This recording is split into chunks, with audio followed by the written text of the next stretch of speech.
मैं हूँ भारत। यहाँ के लोग मुझे भारत माता कहकर पुकारते हैं।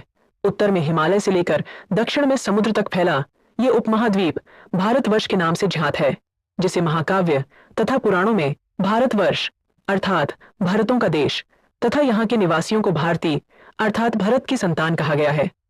भरत एक प्राचीन कबीले का नाम था। प्राचीन भारतीय अपने देश को जम्बूद्वीप अर्थात जम्बू जामुन वृक्षों का द्वीप कहते थे। प्राचीन ईरानी इसे सिंधु नदी के नाम से जोड़ते थे, जिसे वे सिंधु न कहकर हिंदू कहते थे। यही नाम फिर पूरे पश्चिम में फैल गया और पूरे देश को इसी एक नदी के नाम से जाना जाने लगा। यूनानी इसे इंदे और अरब इसे हिंद कहते थे। मध्यकाल में इस देश को हिंदुस्तान कहा जाने लगा। भारत की जनसंख्या का निर्माण जिन प्रमुख नस्लों के लोगों के मिश्रण से हुआ है, वे इस प्रकार है: प्रोटो ऑस्ट्रेलायड, पैलियो मेडिटेरेनियन, काकेशायड, निग्रीवर और मंगोलायड है। विंध्य की पर्वत श्रृंखला देश को उत्तर और दक्षिण दो भागों में बांटती है। विंध्य पर्वत पश्चिम मध्य भारत में स्थित एक पर्वत श्रृंखला है, जो उत्तर और दक्षिण भारत के बीच एक प्राकृतिक सीमा बनाती है।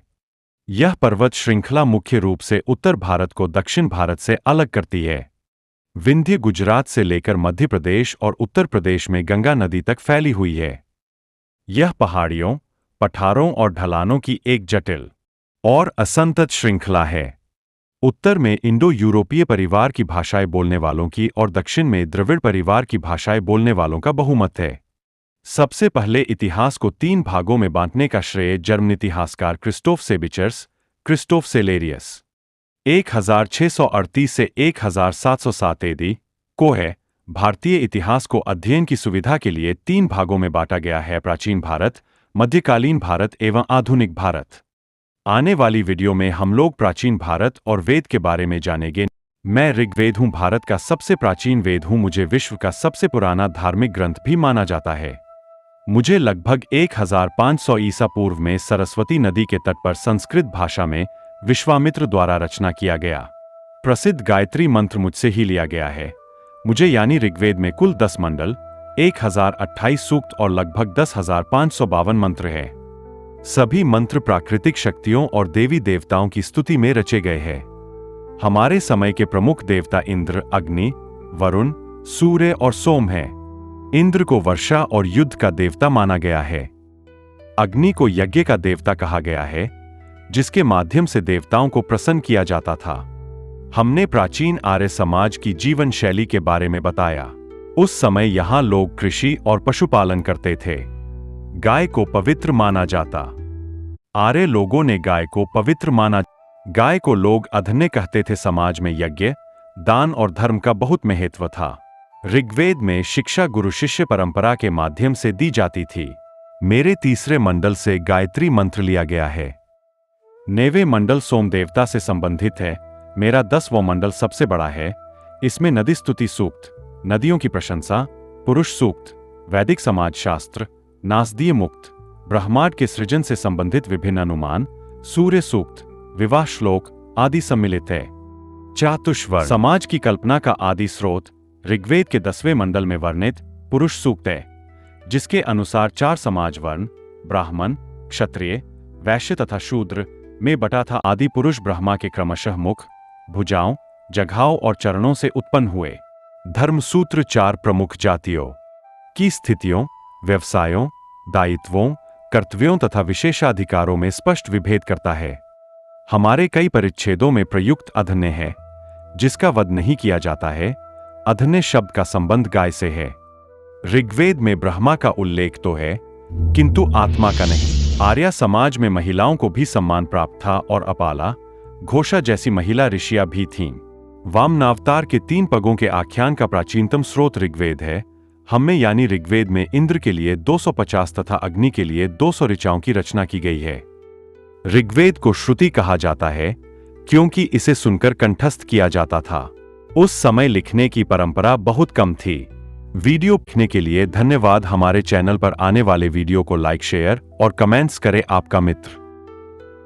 मैं हूं यजुर्वेद। मेरे शब्द का अर्थ व्युत्पत्ति, यज्ञ यानी यज्ञ करना, पूजन करना वेद यानी ज्ञान। यजुर्वेद का शाब्दिक अर्थ हुआ यज्ञ का ज्ञान। मेरा संकलन लगभग 1500 से 1000 ईसा पूर्व में और कहीं कहीं लगभग 1200 से 800 ईसा पूर्व के बीच माना जाता है, जो उत्तर वैदिक काल का हिस्सा है। मैं यानी यजुर्वेद सामवेद और अथर्ववेद के समकालीन था। यानी यजुर्वेद 4 वेदों में से दूसरा वेद हूं मैं। मुख्य रूप से यज्ञ, हवन, बलि, आहुति, दीक्षा, पूजा विधान और कर्मकांडीय प्रक्रियाओं का वेद हूं। इसीलिए मुझे कर्मकांड का वेद कहा जाता है। मुझे यानी यजुर्वेद किसी एक व्यक्ति ने नहीं, बल्कि वैदिक ऋषियों ने यज्ञ कर्मकांडों के संकलन के रूप में रचा है। मेरा रचना कुरुक्षेत्र प्रदेश में मानी जाती है, जहां आर्य सप्तसिंधु क्षेत्र से आगे बढ़ चुके थे। हमारी रचना में महर्षि याज्ञवल्क्य का योगदान महत्वपूर्ण माना जाता है। महर्षि याज्ञवल्क्य शुक्ल यजुर्वेद वाजस्नेयी संहिता के प्रमुख ऋषि माने जाते हैं, जिन्हें यह ज्ञान भगवान से प्राप्त हुआ और इन्होंने शतपथ ब्राह्मण भी लिखा। वैशंपायन के शिष्य, पौराणिक कथा के अनुसार वैशंपायन के शिष्य याज्ञवल्क्य ने ज्ञान का वमन किया, जिससे कृष्ण यजुर्वेद का जन्म हुआ, जिसे अन्य शिष्यों ने तीतर बनकर चुग लिया और तैत्तिरीय संहिता बनी। यजुर्वेद यानी मेरे 2 भेद है। पहला कृष्ण यजुर्वेद ब्लैक यजुर्वेदा और दूसरा शुक्ल यजुर्वेद व्हाइट यजुर्वेदा। कृष्ण यजुर्वेद में मंत्र, यज्ञ विधि, ब्राह्मण, व्याख्या तीनों मिश्रित रूप में है। इसमें 1 मंत्र, 2 यज्ञ विधि, ब्राह्मण, 3 व्याख्या तीनों मिश्रित रूप में है। कृष्ण यजुर्वेद यानी मेरे प्रमुख शाखा। शुक्ल यजुर्वेद उत्तर भारत, मध्य भारत और नेपाल में अधिक प्रचलित है। मेरी यानी यजुर्वेद की संरचना 4 भागों में की गई है। पहला संहिता, दूसरा ब्राह्मण, तीसरा आरण्यक और चौथा उपनिषद है। संहिता में यज्ञ के मूल मंत्र, आहुति देने के मंत्र, अग्नि, इंद्र, वरुण, सोम, प्रजापति आदि देवताओं के मंत्र सम्मिलित है। 2 ब्राह्मण में बताया गया है कि यज्ञ कैसे करना है, किस मंत्र से क्या फल मिलेगा। यज्ञ सामग्री, अग्नि, वेदी, पात्रों की व्याख्या आदि के बारे में बताया गया है। 3 आरण्यक में वनवासी साधकों के लिए ध्यान आधारित ज्ञान, कर्म और ज्ञान के मध्य का सेतु के बारे में बताया गया है। 4 उपनिषद में आत्मा, ब्रह्मा, मोक्ष, ज्ञान योग के बारे में बताया गया है।